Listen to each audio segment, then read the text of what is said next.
Shalom saudara yang dikasihi Tuhan.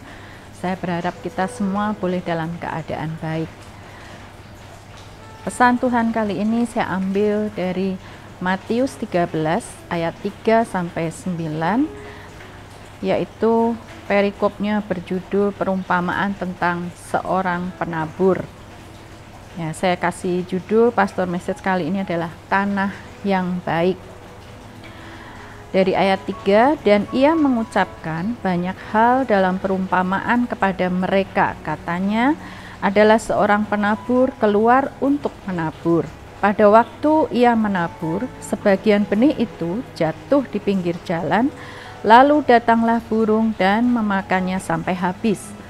Sebagian jatuh di tanah yang berbatu-batu yang tidak banyak tanahnya. Lalu benih itu pun segera tumbuh karena tanahnya tipis.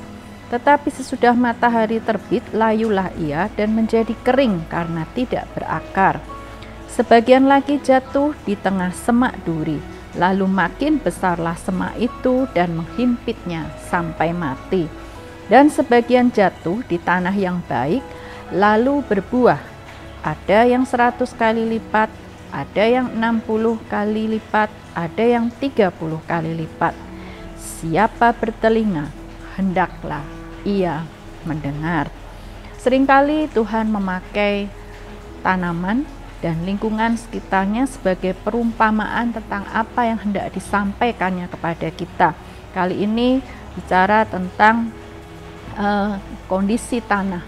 Ketika ditabur, tanah seperti apa yang bisa menumbuhkan benih itu dengan baik. Saya percaya kita semua pasti targetnya akan memiliki tanah yang baik seperti di ayat yang ke-8. Jadi kita akan fokus untuk membahas apa sih tanah yang baik. Seperti apa tanah yang baik itu? Tanah ini berbicara atau dianalogikan dengan hati kita, saudara. Karena berkaitan dengan benih, maka tanah yang baik yang dimaksud adalah media tanam yang baik. Media tanam yang memenuhi syarat itu yang pertama adalah dia harus poros, saudara. Poros itu tidak padat tanahnya, jadi gembur sehingga air itu bisa mengalir dengan baik dan tidak menggenang, dan tanaman mendapatkan O2 yang baik sehingga benih yang ditabur akan bisa tumbuh dengan baik dan akar akan dengan mudah untuk menembus ke tanah lebih dalam. Nah, Tuhan ingin kita juga punya hati yang lembut, hati yang tidak keras. Dari Yehezkiel 36 ayat 26 dikatakan, kamu akan kuberikan hati yang baru dan roh yang baru di dalam batinmu. Dan aku akan menjauhkan dari tubuhmu hati yang keras, dan kuberikan kepadamu hati yang taat. Jadi Tuhan juga ingin hati kita seperti tanah yang poros tadi, saudara. Tanah yang subur, ya, tidak padat, tidak keras, sehingga ketika firman Tuhan ditaburkan, firman Tuhan diberitakan, itu akan tumbuh dengan baik di dalam hati kita. Kemudian syarat yang kedua, tanah yang baik adalah tanah yang mengandung unsur hara yang cukup. Unsur hara itu adalah zat yang dibutuhkan oleh tanaman atau makanan tanaman supaya dia bisa bertumbuh dan berkembang dengan baik. Sama juga hati kita itu memerlukan makanan setiap hari, yaitu firman Tuhan, ya, yang kita butuhkan agar kita bisa bertumbuh menjadi dewasa rohani. Ya, tanpa kita makan firman Tuhan setiap hari, mustahil kerohanian kita akan bertumbuh dengan baik. Kita tidak akan menjadi dewasa rohani. Kemudian syarat yang ketiga, tanah yang baik adalah tanah yang steril. Apa yang dimaksud tanah steril? Tanah yang steril itu yang tidak mengandung bakteri atau jamur yang bisa menyebabkan akar tanaman menjadi busuk.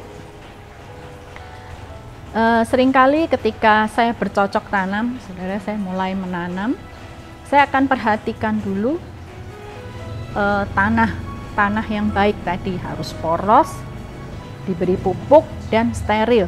Nah, suatu saat saya pernah menanam tanpa memperhatikan tanah harus disteril dulu, karena saya buru-buru, saya tanam begitu saja. Memang pada saat ditanam, beberapa hari kemudian dia masih bertumbuh dengan baik, tapi esoknya tiba-tiba tanaman yang saya tanam yang tadinya segar itu menjadi layu, menjadi layu fusarium, jadi tiba-tiba layu.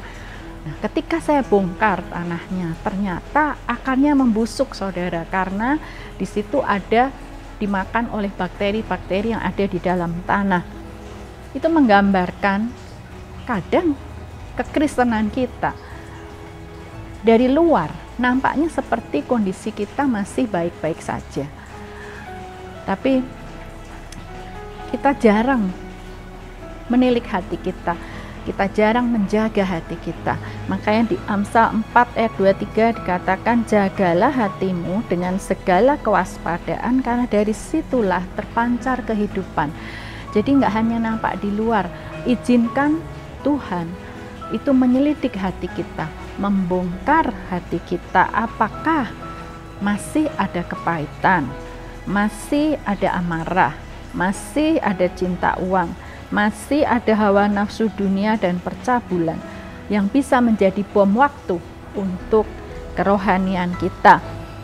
Nah, seringkali kita melihat orang Kristen yang tadinya menggebu-gebu, yang semangat, tapi ketika dia mengalami sesuatu, tiba-tiba dia menghilang begitu saja, tiba-tiba dia kecewa, karena ternyata dia masih ada kepahitan yang disimpan dan dia tidak bereskan. Nah, perumpamaan ini diakhiri dengan ayat yang ke-9. Siapa bertelinga, hendaklah ia mendengar. Seringkali Tuhan berbicara ini itu sebagai tanda penegasan atau penekanan yang penting kita perhatikan. Mari kita sama-sama renungkan, tanah seperti apakah hati kita? Apakah hati kita masih kurang poros, seperti tanah yang kurang poros, masih keras, masih belum lembut hati? Ketika Tuhan tegur lewat firman-Nya, kita masih mengeraskan hati kita. Apakah tanah hati kita kurang zat hara, kurang makanan, kurang baca firman Tuhan, sehingga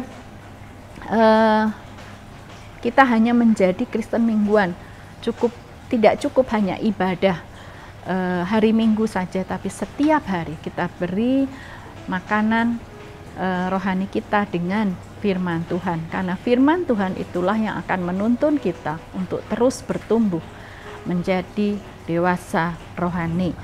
Kemudian mungkin hati kita kurang steril, saudara, karena kita nggak cek hati kita nggak sering cek hati kita biarkan begitu saja. Ketika ada dosa, ketika ada sesuatu yang belum beres, kita masih simpan itu.